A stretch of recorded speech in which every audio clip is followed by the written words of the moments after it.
Hey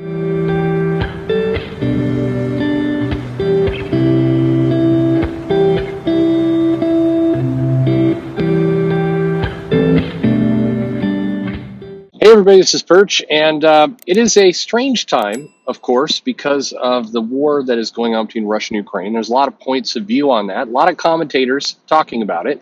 What does any of this have to do with comics? Well, we do have a viewer question that does relate exactly to this situation, so I promise I'm not on some weird rambling rant, but we may ramble a little bit.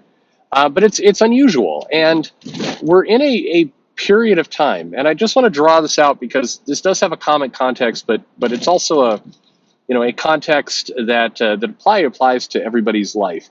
If you're like me and you like to travel, and I do like to travel, and I like to take things around, and one of the parts that I was most excited about with having kids was to take them to some of the places around the world that I've seen that I've loved.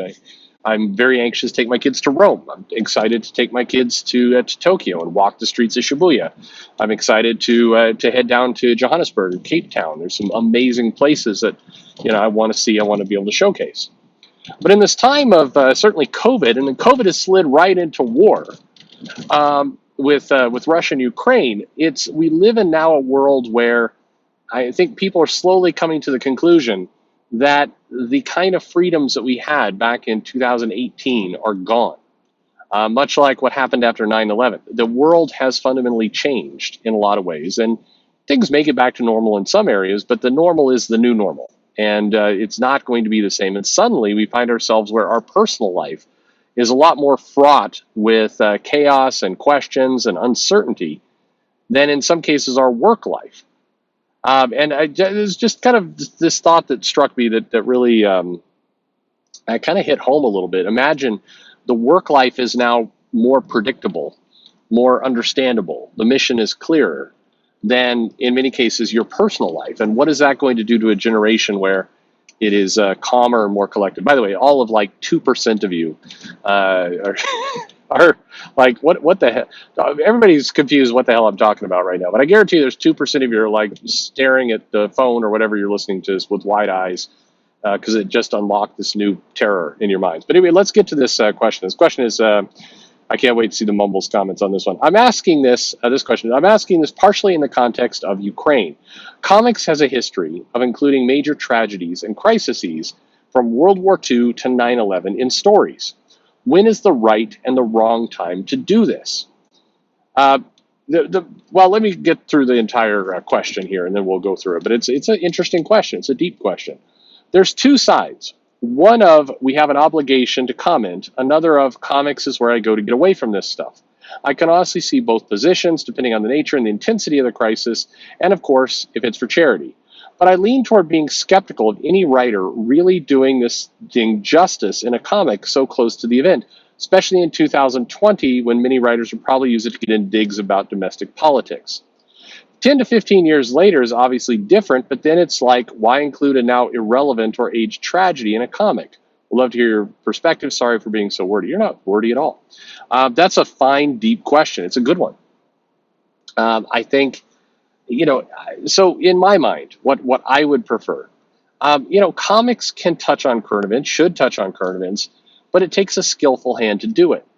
And you kind of allude to it. I, like you, worry that any comic that's going to sandwich in the Ukraine will come across both tone deaf, because it's really not capturing the event, but rather capturing, what the writer thinks of the event through the filter of Twitter. And also, it's hard not to see these things as a bit of a cash grab. When 9/11 happened, which was a deep tragedy and terrifying, terrible, there was that very touching issue that Marvel did. But that issue also cost money. It did go to charity, but not all of it went to charity. And there were aspects of that felt a little bit like Marvel trying to quickly rush out profit off of an event. I think that when there is a tragedy or something like this, sometimes creators will donate art, they'll donate time, they'll do things to kind of raise money for various charities, and that's pretty clean. When a publisher actually puts out a comic or a storyline that references the event, even if they're donating some of the money, it's still, to me, it always leaves a weird taste in my mouth, because I feel like not only do they not really do it justice, but it also feels a little bit like they're trying to hook onto current events in order to make themselves more popular, make themselves more powerful, make themselves revenue. And while I think that, capitalism, it's fair game to do what you're going to do, it still feels, it feels wrong to me. Um, and then you just hear a lot of bad stories. I remember a comic was made based on that shooting down in Orlando, and you might say which one, because there's been several. But at any rate, they it came out later that like 20% of the profits went to charity, not 100% of the profits went, and so it's like, okay, well, you marketed this thing though as going all to charity. I think it's fraught with problems. At the same time, I don't think comics needs to completely put their head in the sand. I just think this is something that requires. I guess the simple answer for me is it requires skill. It requires somebody who's actually good at being able to do these things. And I think if you're not good at doing these things, you shouldn't do it. Um, Unless there's going to be editorial that's going to step in, work with the writers.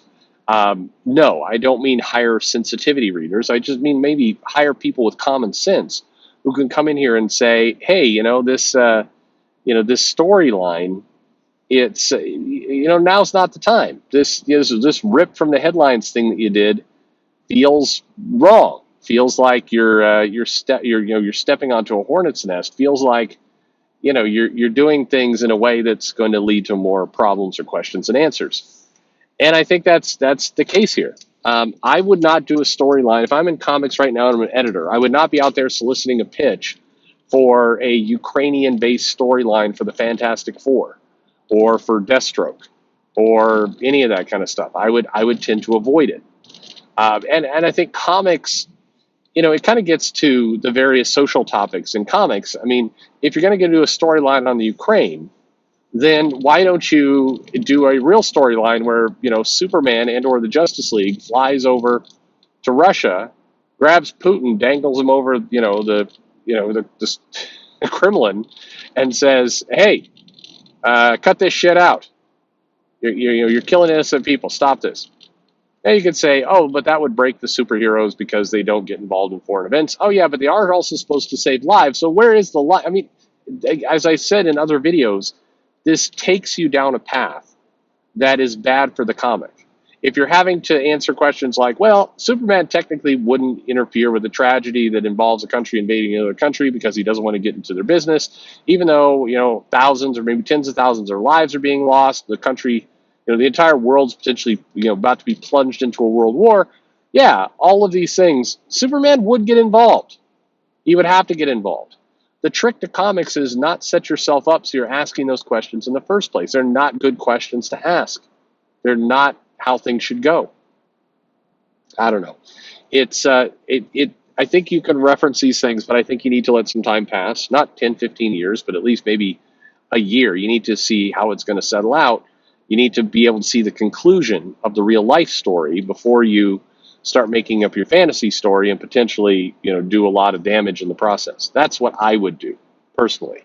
Your mileage may vary. Now, I also think this entire equation is way different if you're a small independent, or you're doing some kind of individual creator-owned thing through Image, versus you're doing something, for Marvel or DC. I think there's a big difference between long continuity and stories that are meant to go on forever, like Spider-Man, versus something of, some random creator wants to do a 4-part, mini series over at, Boom, talking about the horrors of war using Ukraine as kind of a backdrop for that. I think there's a major difference between the two. I think you could do that second one easier. You still have to do it right.